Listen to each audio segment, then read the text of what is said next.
मी सगळे चाललोय कशीच पार्कला, बोंडल्याच्या प्रोग्रामला पण आहे आणि आमची किलबिल पण आहे बरोबर. आणि आम्ही स्पेशल माणूस चालवलाय ड्रायव्हर.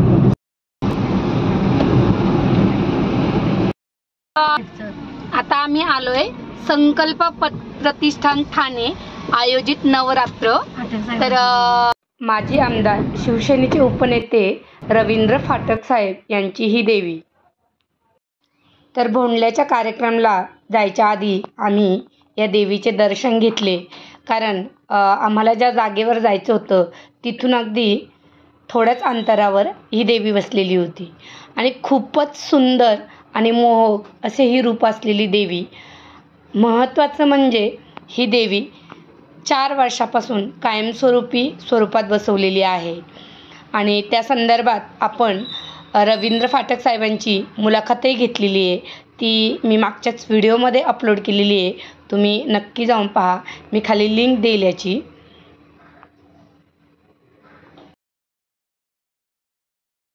आता आम्ही पोचलोय कशिश पार्कमध्ये. कशिश पार्कमध्ये ही देवी बसलेली होती आणि इथेही आम्ही या देवीचे प्रथम सगळ्यांनी दर्शन घेतले आणि त्यानंतर आता आम्हाला निघायचं होतं भोंडल्याच्या कार्यक्रमाच्या हॉलवरती.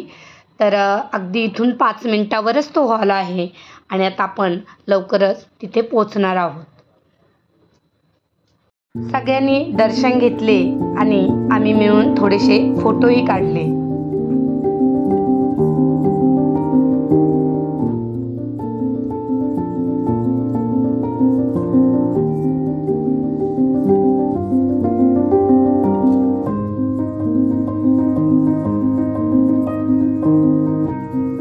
आता आपण जिथे भोंडल्याचा कार्यक्रम होणार होता त्या ठिकाणी येऊन पोहोचलोय आणि महिला येत होत्या अजून, कारण या दिवशी खरं तर खूप पाऊस चालू होता, पण तरी वेळात वेळ काढून महिला येत होत्या आणि आम्ही गेल्यावर थोडीशी अशी तयारी केली.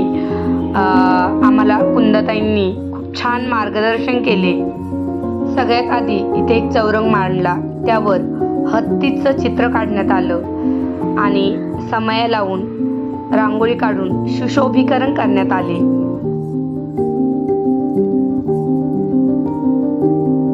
या पद्धतीने सुंदर असं चौरंग इथं आम्ही सजवला आणि याच्या भोवताली महिला खेळणार होत्या. महिला तर आल्याच होत्या, कारण कार्यक्रमच महिलांचा होता, पण सपोर्ट देणारे आमचे हे बंधूही आले होते. खूप खूप आभार मानते. आणि आता आपण जरा रांगेत बसल्या म्हणजे आपल्या सगळ्यांची ओळख होईल आणि सर्व जेवणाचा कार्यक्रम धन्यवाद.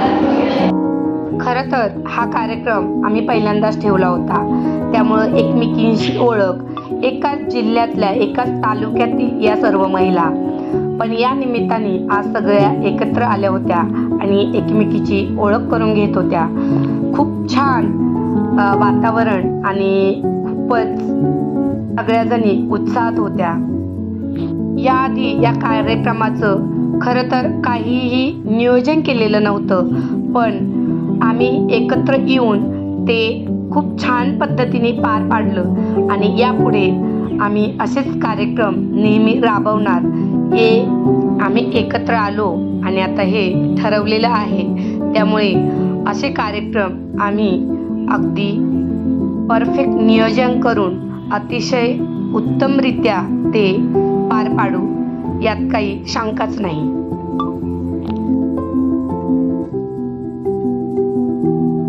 या कार्यक्रमाच्या निमित्ताने काही सांस्कृतिक पारंपरिक खेळ घेण्यात आले, तसेच उखाणे घेण्यात आले आणि खूपच उत्साहामध्ये जल्लोषामध्ये अगदी थोडक्यात हा कार्यक्रम आम्ही केलेला आहे. तसेच खूप चांगले मार्गदर्शन या कार्यक्रमातून आम्हाला भेटलेले आहे.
फुलवी आती फुलवी सुंदरा हाती जुळा हिरवा वांगी लाल सिंदूर तुळजापूरची आई भवानी दारी आली ग तुळजापूरची आई भवानी दारी आली ग उंबरठ्यावर पाऊल दिसते कोण आली ग उंबरठ्यावर पाऊल दिसते कोण आली ग पैंजणाचा नाद आला गोड खाणी ग पैंजणाचा नाद आला गोड खाणी ग उंबरठ्यावर पाऊल दिसते कोण आली ग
त्यानंतर ॲडव्होकेट ज्योती चव्हाणताई यांनी खूप सुंदर पद्धतीने महिलांचे खेळ घेतले.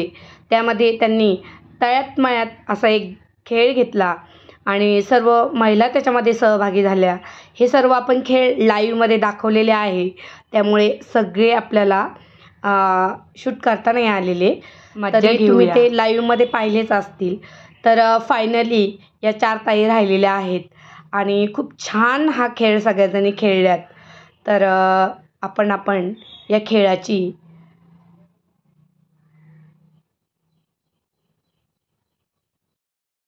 जी महिला बाद होत होती तिला छान उखाणे घ्यायला लावले होते आणि खूप सुंदर असा सर्व महिलांनी प्रतिसाद दिला होता.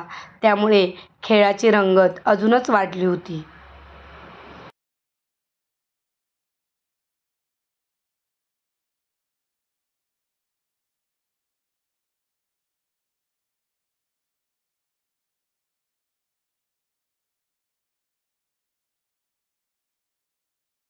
सुंदरताई बाद झाल्या आणि त्यांनी गायलेलं हे सुंदर गाणं आणि आवाजही फारच मधुर.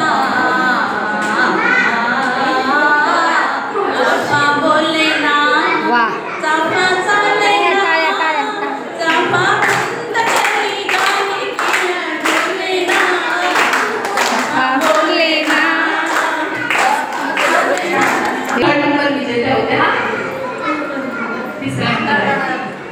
आता किती वेळ झाला? आता सांगून ठेवा किती वेळ झाला दोन्ही. 1 2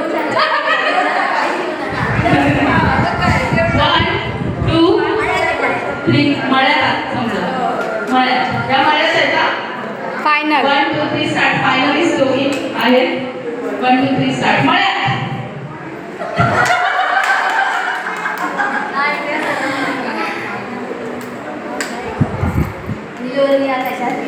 जरा जोरात तिकडे बाहेर आवाज नाही जात. आले सगळे आपले आले. नीलवर्णी आकाशात विहार करतो शेशी. नीलवर्णी आकाशात विहार करतो शेशी. अन्नश्रावाच्या नाडीते बोलल्याची रेशी. वा वा वा. ठीक आहे. आल्या गावाची करते कदर, डोक्यावरून घेते पदर, हीच खरी इंडियन मदर. अरे वा वा वा. एका मदरसाठी जोरदार टाळ्या. धन्यवाद. आज आपण पहिल्यांदाच म्हणजे मंडळ स्थापन आणि त्यापासून आज आपण पहिल्यांदाच नवरात्री निमित्त भोंडल्याचा कार्यक्रम कुंदा जगदाळे मॅडम यांचं एक इच्छा होती किंवा त्यांनी प्रस्ताव मांडला होता की आम्ही महिलांच्या मिळून एक भोंडल्याचा कार्यक्रम करायचा. परंतु आता नियोजन असं आहे की महिलांना त्यांना म्हटलं कॉन्टॅक्ट करा, परंतु जास्त महिला पाऊस असल्यामुळे एवढ्या महिला आलेल्या नाही आणि त्याप्रमाणे तरी पण आपली उपस्थिती चांगली. आता कुठेतरी आपण एकत्र यायला पाहिजे या हिशोबाने आपलं पारनेर तालुका मंडळ काम करतंय. म्हणजे सगळ्या ठिकाणी कुठेतरी एकत्र यायला पाहिजे म्हणून आपण आता महिला ज्यावेळेस एकत्र येतील त्यावेळेस सर्व पुरुष एकत्र येतील असं एक आपलं निमित्त कारण होतं. तर इथून पुढचं आपलं पारनेर तालुका रहिवासी मंडळ यांचे भरपूर प्रकल्प आहेत. म्हणजे ब्लड डोनेट असू द्या किंवा बाकीचे शिबिराचं आरोग्य शिबिराचं नियोजन, थोडक्यात वन डे ट्रिप असू द्या किंवा अजून आपल्याला मोठी ट्रिप काढायची असेल तर अशा पद्धतीने सगळे महिला मंडळ आणि पुरुष मंडळ एकत्ररित्या असा कार्यक्रम व्हायला पाहिजे आणि वार्षिक एक मोठा कार्यक्रम आपल्याला करायला पाहिजे. तर अशी आपली इच्छा आहे. तरी प्रत्येक भगिनींनी आणि पुरुषांनी आपली ओळख करून घ्या आणि कोणाला काय असं आपल्याला मनोगत व्यक्त करायचं असेल तर कृपया त्याने मनोगत व्यक्त करा की आपल्याला काय सुधारणा करता येईल किंवा आपल्याला काय पाहिजे. तर अशा पद्धतीने प्रत्येकाने मनोगत व्यक्त करा. मी माझ्यापासून चालू करतो. मी निवृत्ती तुकाराम जाधव. हॅलो, मी माझी ओळख करून देतो. निवृत्ती तुकाराम जाधव, राहायला वसंत विहार ठाणे. माझा अकाउंटिंग आणि ट्रान्सपोर्टचा आणि कन्स्ट्रक्शनचा व्यवसाय वसंत विहार ठाणे इथे राहतो कोर्टयार्डला आणि ऑफिस पण माझीकडे आहे. त्याच पद्धतीने या मंडळाच्या प्रारंभीपासून आम्ही आहेत आणि आता सगळे तुम्ही जर जॉईन झाले तर ते पुढे चांगलं जोरदार मंडळ होईल. त्याचप्रमाणे आपलं याचं युवा मंडळाची पण स्थापना केलेली आणि युवा मंडळाची वेबसाईट आहे आणि व्हॉट्सअप ग्रुप आहे. पण वेबसाईटवर जाऊन सगळ्या युवा मंडळाचा पण आपल्याला प्रचार आणि प्रसार करायचा आहे. त्यासाठी सगळ्या महिला मंडळी आणि पुरुष मंडळींनी त्याच्यात सहभाग घ्यायचा आहे. नाव सांगा, ओळख करून घ्या. ओळख झाली पाहिजे. सर्वप्रथम या ठिकाणी आपण या कार्यक्रमाला उपस्थित राहिला तरी सर्व महिलांचं या ठिकाणी मी आपल्या पात्रधारक रहिवासी मंडळातर्फे स्वागत करतो. आणि माझं नाव बबन राधाकृष्ण कावडे, मी एक पैरोनात्मक संस्थेचा संस्थापक अध्यक्ष आहे. त्याचप्रमाणे गव्हर्नमेंट ऑडिटर, त्याचप्रमाणे इलेक्शन ऑफिसर या पद्धतीच्या गव्हर्नमेंटच्या पदावर आहे. आणि या जे आमचं मंडळ स्थापन झालं तेव्हा स्पर्धेपासूनच आम्ही या मंडळामध्ये कार्यरत आहोत. आणि आतापर्यंत आपल्या मंडळाने व्यवहार मंडळाचं उत्कृष्ट असं काम या ठिकाणी केलेलं आहे. आणि यापुढेही आपण जर सर्वांनी जर या ठिकाणी जास्तीत जास्त मोठ्या प्रमाणामध्ये आपण जर एकत्र आलो तर आपले पालघर तालुका रहिवासी मंडळ म्हणजे बरेचसे लोक संस्था झालेले आहेत. याला मोठ्या प्रमाणामध्ये आपण एकमेकांच्या मोठमोठ्या या ठिकाणी समस्या असतात, अनेक प्रकारच्या समस्या या ठिकाणी सोडवण्यासाठी आपण एकत्र या ठिकाणी आल्यानंतर ज्या कोणाच्या अडचणी असतील, कोणाच्या विवाह जमत नसते, विवाह मंडळाच्या अडचणी असतील किंवा इतर आरोग्य शिबिर आपण ठेवणार आहोत, रक्तदान शिबिर ठेवणार आहोत. त्याचप्रमाणे ज्या काही आदिवासी शाळा आहेत त्या ठिकाणी वया वाटप असे निरनिराळे उपक्रम या ठिकाणी आम्ही राबवले ठरवलेले आहे. तरी आपण सर्वांचं जास्तीत जास्त सहकार्य या ठिकाणी लाभेल असं आम्ही या मंडळाच्या या ठिकाणी अपेक्षा करतो. आणि आपण या आलात याबद्दल सर्वांना धन्यवाद.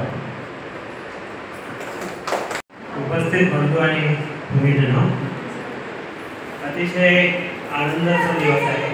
या दसऱ्याच्या निमित्ताने आपण जो भोंडलाचा कार्यक्रम, मी त्यांचं अभिनंदन करतो ताईंचा, दादांचा, की त्यांनी कमीत कमी सगळ्या महिलांना एकत्रित आणण्याचं त्यांचं स्वप्न होतं. म्हणजे त्यांनी आम्हाला कळवलं की आम्ही एक महिला मंडळ एक कार्यक्रम करणार आहे.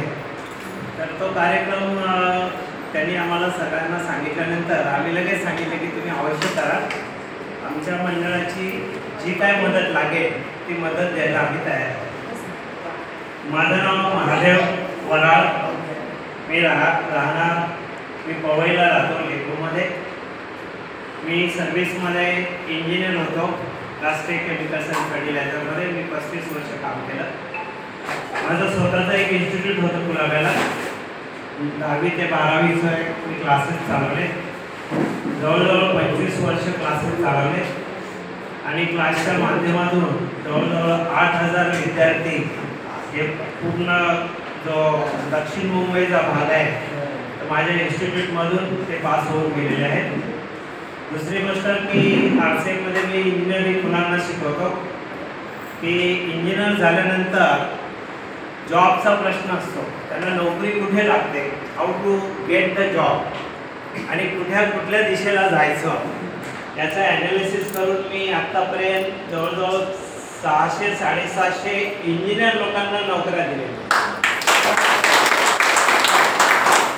आता याचं कारण असं, कारण माझा जो पिंड होता, म्हणजे मी आरसेफला जॉब करताना माझा पिंड होता की जो कोणी दिसेल विद्यार्थी त्याची नेमकी नीड काय आहे, गरज काय आहे आणि तो सध्या करतोय. तो जर म्हणला की मी अशा पद्धतीचा जॉब करतोय, मी फायनान्समध्ये काम करतोय, मी मार्केटिंगमध्ये काम करतोय, मी इंजिनिअरिंगमध्ये काम करतो, तर मी वेगवेगळ्या क्षेत्रामध्ये मी मार्गदर्शन करत असतो. आणि मग मी त्याला जास्तीत जास्त जॉब मिळण्यासाठी त्यांनी नेमकं कोणत्या दिशेला जावं हे फार महत्त्वाचं असतं. की 10वीचं सिलेक्शन झाल्यानंतर 12वीचं सिलेक्शन महत्त्वाचं आहे.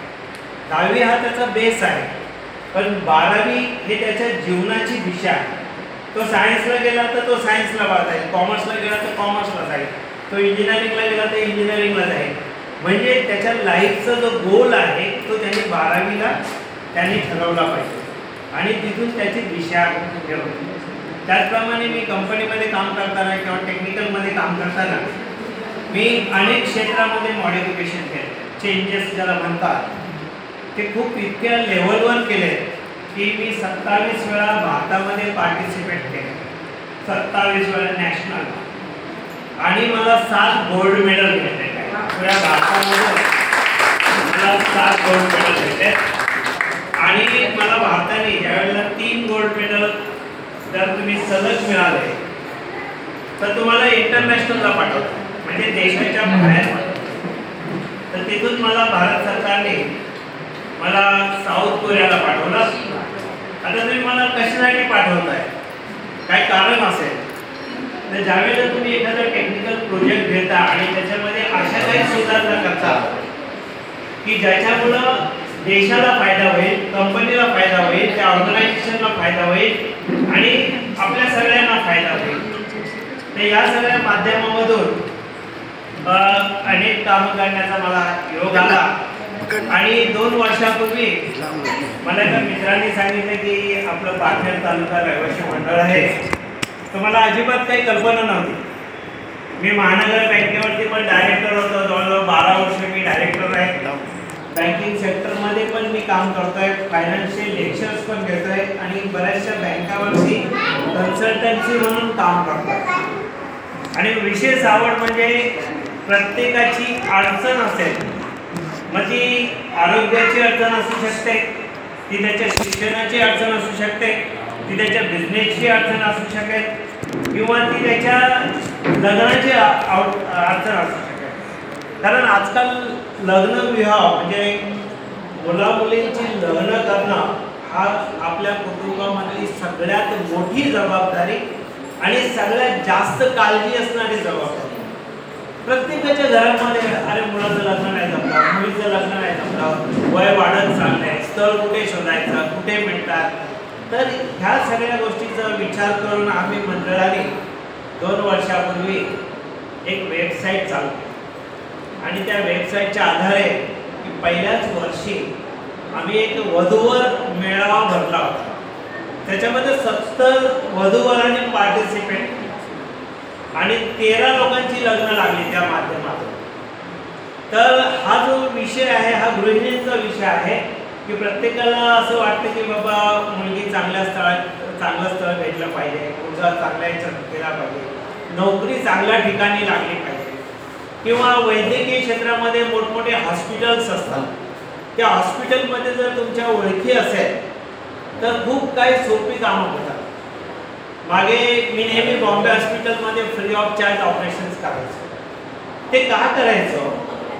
ते बॉम्बे हॉस्पिटल एका ट्रस्टचं हॉस्पिटल आहे. तुम्ही म्हणलं बॉम्बे हॉस्पिटलमध्ये फुकट ऑपरेशन कसं काय होईल? तर होतं. संपूर्ण जेवढा वैद्यकीय खर्च आहे हा सगळा फ्री ऑफ चार्ज होतो. ते कसं होतं तर ते हॉस्पिटल एका ट्रस्टचं आहे. तिथले जे अध्यक्ष होते ते माझे मित्र होते आणि त्यांची मुलं माझ्या क्लासला शिकायची आणि त्या युनियनचे ते अध्यक्ष होते. त्यामुळे त्यांनी जर डायरेक्टरची सही आणली, आपण फॉर्म भरला, एखाद्या महिलाचं किंवा एखाद्या जेंट्सचं समजा स्पाईनचं ऑपरेशन आहे तर ते लोक माझ्याकडे यायचं, अहो ते वराळसाहेबांना भेटा, मग ते आपण फॉर्म भरायचा आणि ट्रस्टची त्याच्यावरती सही करायची. सही केली तर सही आणायचं काम तो मित्र करायचा, अंकुश रुपये म्हणून असायचा. जवळजवळ 18 operation me free of charge. त्यात अण्णा हजारेंनी एक केस पाठवली होती की कानूर पठारला एक बाई चहा बनवताना ते गाळ झाला, त्या भडका झाला आणि चेस्ट भाजली गेली आणि भाजली गेल्यानंतर कोणीतरी तिला इकडे मुंबईला नेऊ म्हणून आणलं आणि बॉम्बे हॉस्पिटलमध्ये ॲडमिट केलं. ॲडमिट केल्यानंतर असं झालं की 5-7 दिवसानंतर कोणी तिथे बघायला गेलंच नाही. ती बिचारी आपली स्टँडवर काम करणारे आणून टाकले बॉम्बे हॉस्पिटल मध्ये. कोणाची तरी एक छोटी मोठी ओळख होती, पण बिल त्यावेळेला आलं 75,000चं, 78,000 काहीतरी बिल होतं. आणि मग अण्णा हजारेंना माहिती होतं की वराळ म्हणून तिथे कोणतरी आहे, त्यांचं तिथे थोडंफार चालतं. तर त्यांनी फोन केल्यानंतर मी लगेच त्या ट्रस्टला मित्राला भेटलो. मित्र लगेच त्या ट्रस्टची सही घेऊन येतो, ते लगेच फ्री ऑफ चार्ज करतो. तर अशा प्रकारची जर वैद्यकीय मदत सुद्धा तुम्हाला लागत असेल आमच्या मंडळाकडून तर आम्ही तुम्हाला अहोरात्र द्यायला तयार. मागच्या एक 20 दिवसापूर्वी एक शिक्षकांचा मेळावा माटुंग्याला भरला होता आणि तिथे आम्ही एक मेडिकल ची ब्लड डिरेक्टरी आम्ही ओपन करतो. आता या 2-3 महिन्यामध्ये आपल्या पूर्ण पारनेर तालुक्याची ब्लड ग्रुप डिरेक्टरी. याचा अर्थ काय आहे की रक्तगट कुठला आहे, तुम्हा सगळ्यांची नावं त्याच्यात असतील, तुमचा फक्त मोबाईल नंबर असेल आणि ब्लड ग्रुप असेल. समजा रात्री अपरात्री कधीतरी वाटलं की बी निगेटिव्ह मला पाहिजे तर तुमच्याकडे ती डिरेक्टरी असेल. डिरेक्टरी लेखी स्वरूपात नसली तरी मोबाईलवरती तुम्हाला PDF फॉर्ममध्ये असेल. त्या PDF फॉर्ममधून तुम्ही फक्त बघितलं नुसतं ग्रुप टाकला ना तर तुमच्या ओळखीचे लोक आहेत हे सगळे हे जे आहेत ना हे 1000 लोकांचा एक ग्रुप तयार होईल त्याच्यामध्ये सगळ्यांचे ब्लड ग्रुप तर तुम्हाला रात्री आपल्या ब्लडची जर गरज लागली तर तुम्हाला त्या अशा प्रकारे सगळ्यांना हळदी कुंकू लावलं, सगळ्यांना फराळाची व्यवस्था केली होती आणि कार्यक्रमाची सांगता झाली. तर तुम्हाला कसा वाटला हा कार्यक्रम कमेंट करून नक्की सांगा. लाईक करा, शेअर करा, सबस्क्राईब करा.